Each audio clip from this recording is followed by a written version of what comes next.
Have you ever felt like you were drowning in things you didn't even ask for? Like every object, every stray thought, every distraction pushes you a little further away from yourself. Sometimes, the weight of what you hold onto isn't just in the closets, but in the silences you never listen to. That's where Japanese minimalism comes in, not as a pretty decorating style, nor as just another imported trend, but as an intimate, silent, almost invisible choice to return to the essential. The philosophy of mottainai speaks volumes about this, about not wasting anything, not time, not affection, not energy. A way of living where every little gesture has a reason. And when everything starts to make sense, the excess loses its shine. You start to see beauty in what you already have, peace in the empty space, clarity in what's left after the noise is gone, what will be left of you when the rest is gone. This video isn't about cutting things out. It's about listening to what remains, about making room for a freedom that doesn't shout, it just breathes. And maybe for the first time in a long time, you can too. Breathe, fully. Are you ready for that? Do you notice how things accumulate in silence? Not always with noise. Sometimes it's just another cup that didn't need to be there. One more app, a promise that was left unfinished, a thought that insists on returning even without making sense. It keeps piling up in the corner of the house, in the corner of the mind. And it seems like little, but it weighs, it takes up space from things that should breathe inside you. Japanese minimalism isn't about getting rid of everything. It's about seeing what makes sense. And that's not always what shines. Sometimes what remains is just what doesn't shout, and that's where peace resides. The kind that doesn't need to be explained, just felt. Have you ever tried emptying a room and just sitting in it with nothing? The silence is uncomfortable at first. It feels like something is missing. But over time you realize emptiness is not absence. It's clean presence. It's living space. That's ma. It's what's left when the noise is over. And when that space appears, the mind slows down. Emotions don't fight so much. Life stops chasing after what you don't need. Mottainai touches on this point. It's not just about waste, it's about not disrespecting what's already here. Time, energy, connection. When you start to realize how much you spend without even noticing, you start to wonder if you're still in control or if you're just obeying the automatic. Buying on impulse, saying yes out of obligation, keeping what you don't use, tolerating what already hurts. All of this steals a little bit of you without warning, and then you look in the mirror and feel like something is out of place, but you don't know what. It's not physical. It's a more subtle misalignment, as if you were crowded inside and had nowhere to breathe. It's this kind of excess that Japanese minimalism wants to dissolve. Not with rules, with presence. You start with objects maybe, a closet, a bookshelf, a forgotten box. But deep down, you're cleaning much deeper layers. Each thing you choose to remove also makes room to realize why it was there. And then comes the real point. What you keep keeps you too. Emotional clarity comes after the invisible cleaning, when you stop piling up excuses. Stop feeding relationships that drain you. Stop repeating patterns that aren't even yours. Stop accepting roles you no longer want to live. Japanese minimalism is raw, because it forces you to look calmly. And then there's no hiding, no running, no masking, just accepting and letting go. Wabi-sabi helps you in this process. Imperfection ceases to be a mistake. It becomes part. A chipped plate that carries history. An unresolved feeling that taught you to say no. A messy day that reminded you to pause. You don't need to fix everything. Just learn to see the value of what already is. You feel this change in the details, in the way you wake up, in the time it takes to do things, in what you choose to eat, in the way you sit at the table.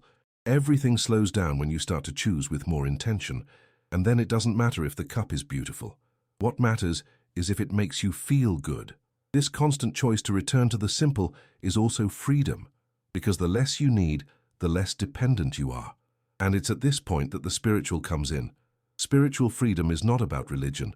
It's about not being attached to anything, not even to ideas, not even to certainties, not even to possessions. It's about being light enough to change, to listen, to feel, and that lightness only comes when you stop trying to hold on to what no longer has life. Life begins to really happen when you're not trying to maintain appearances, or follow patterns, or prove that you deserve something. Japanese minimalism dissolves these ties, slowly, in the time it needs, but it dissolves. And then you start to notice the morning light coming through the window, the sound of water boiling for tea, the way dust accumulates if you don't look, the way the body responds when the environment changes.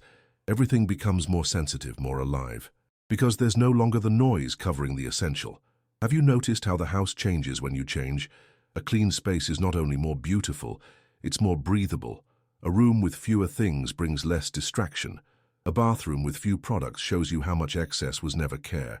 A closet with few clothes reveals what your real choices are. It's not about aesthetics. It's about coherence. And this is not a destination, it's a path, a rhythm, a daily training of returning to the center. Because the mess comes back, the noise appears, the impulse too. But when you learn to listen to that silence, you don't get lost so easily. The body feels, the soul responds. Sometimes a simple habit changes everything. Washing the dishes without rushing. Choosing one item to donate every week. Sitting in silence before sleeping. Using only what you really need. These small practices pull you back. They put you present. You start to live with less, but feel more. And no one teaches you that. You just feel it. One day out of nowhere, and when you feel it, there's no going back. You can no longer stand the excess. Neither inside nor outside. Everything that forces you to be more than you are starts to hurt. Everything that charges you all the time starts to lose meaning. Silence becomes home. The simple becomes sacred. It's at this point that you look at yourself with more kindness, because you're not trying to be perfect, you're trying to be whole, and that requires space, choices, breaths, a more honest way of existing, with fewer masks, with less noise, with less rush. And then you understand clarity is not knowing everything, it's knowing what matters. Peace is not having control, it's accepting. Freedom is not doing everything, it's not needing almost anything, and yet you insist on filling. Always a little more, as if emptiness were a mistake, as if silence needed justification. But what are you still trying to compensate for? There is a restlessness that is born from within. It's not the fault of the house, nor of the work, nor of the people.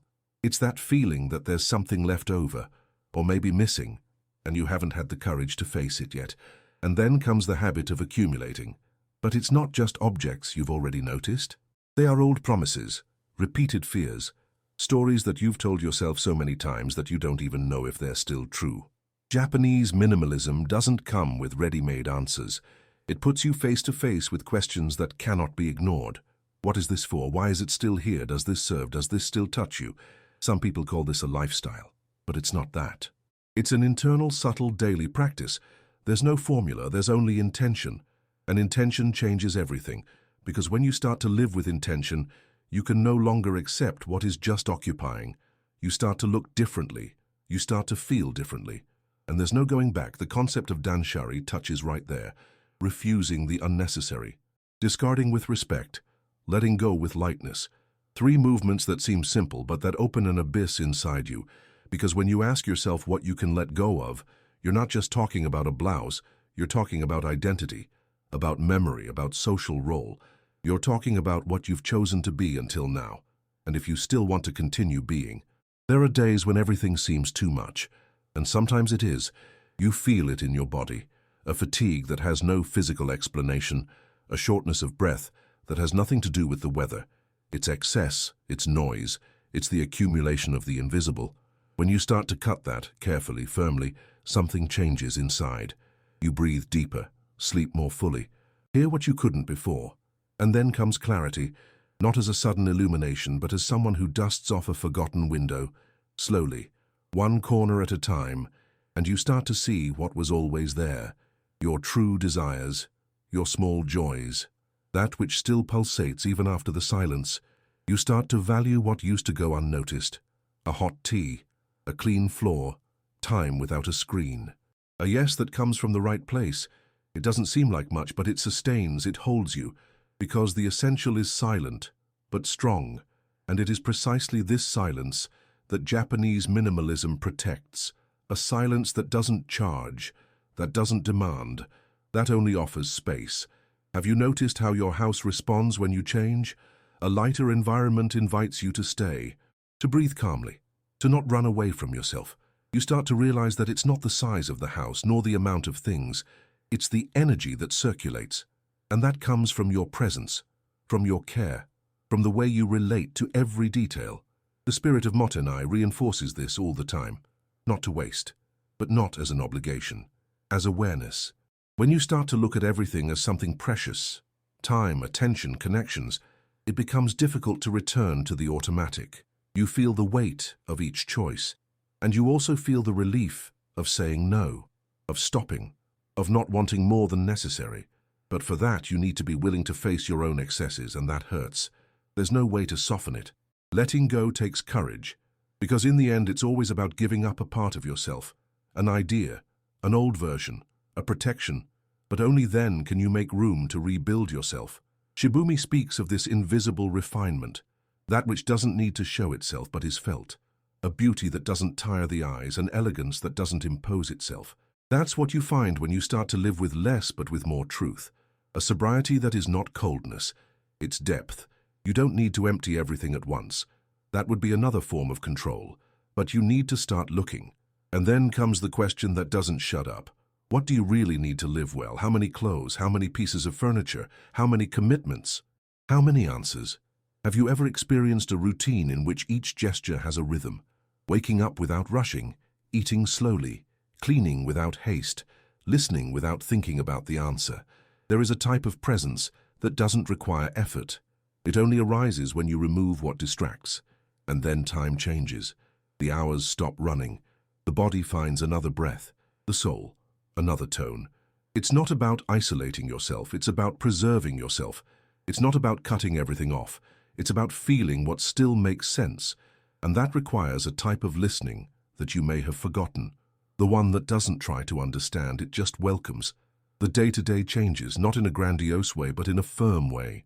You realize that you can live with half of what you have, with much less than you imagine. And that doesn't weaken you, it strengthens you. Because from then on, everything has value. Every choice has a root. Have you thought about the difference between having and keeping? Anyone can have. Keeping requires presence. It requires zeal. It requires you to be there, whole. Therefore, Japanese minimalism is not an aesthetic. It's a responsibility, a way of being in the world without occupying more than you need, without consuming more than you can sustain, without seeking more than necessary, and you start to choose better. Not only what you buy, but what you say, what you allow, what you carry. And when everything starts to get lighter, cleaner, clearer, freedom arrives. Not as a conquest, as a consequence. You notice this in small decisions. When you prefer to repair something instead of throwing it away. When you feel pleasure in taking care of what you already have. When you no longer miss buying something new. This is spiritual freedom, the detachment from excess, the detachment from haste, the detachment from image. And the curious thing is that when you let go, what is truly yours remains. It doesn't need to be remembered, nor reaffirmed, nor displayed. It simply is. You start to walk more slowly, to eat with more awareness, to say only what is necessary, and you realize that none of this diminishes you. On the contrary, it expands you. It returns you to yourself. So now it's up to you. There's no list, nor a ready-made path, just this instant here where maybe it's already time to choose differently. You know what weighs, you know what doesn't fit anymore, and maybe you're waiting for a sign that never comes. But what if it's now, just one gesture, a clean space, a more honest decision? Start there, without announcing, without justifying. Just start. The question is not what's missing, it's what's still left in you when everything goes silent. What remains when you stop running, hiding, trying? That's what matters. What continues even after detachment. The peace that doesn't depend on anyone. The clarity that doesn't shout. The freedom that doesn't need explanation. If you felt something here, it's because something in you is already ready. Ready to let go. Ready to live with less noise, less distraction, less fear. Choose one thing now, just one, and let go. The rest comes later. But start with that step, without rushing, with truth, because sometimes everything you're looking for is already there. It just needed space. Share this blessed video so that it can touch and help other people like you and me. Don't forget to click the subscribe button if you haven't already. Thank you very much from the bottom of my heart for being part of our faith community. If you would like to support our channel a little more, consider becoming a member of our channel. I leave here 2 more videos so that you can continue your search. Thank you and God bless you all.